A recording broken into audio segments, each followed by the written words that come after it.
Now we go to Colombia. That's where some 1,500 imprisoned FARC and ELN guerrillas have begun an indefinite hunger strike, protesting the degrading and inhumane prison conditions in which they are being held. Our correspondent, Natalia Margarita, reports from Bogota. A blatant disregard for human dignity is how Maria Elena describes the conditions in which his brother Miguel Angel is being imprisoned. Before being sent to jail for allegedly spreading ideas of the FARC, Miguel Angel was researching and teaching at National University. Now he barely can see the sunlight.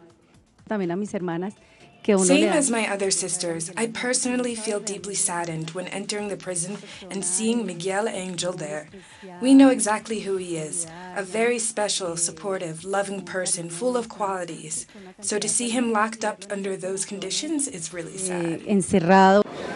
Colombia has an estimated 7,000 political prisoners, of which Miguel Angel is one. And even though he has never held a weapon, he has now joined imprisoned guerrillas in a hunger strike to protest the lack of medical care and access to water, but also the human rights violations and mistreatments that those accused of political crimes receive in jail. Prisons are basically established to exercise control.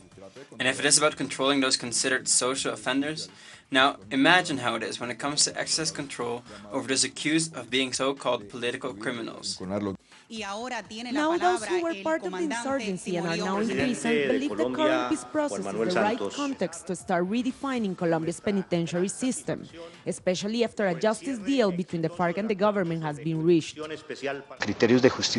We need a restorative justice criteria within the Colombian judicial system in order to bring in real alternatives for reconstructing the social fabric, as well as mechanisms different from solely punitive justice, punishment, hatred and revenge, especially towards the prison population that is suffering so much.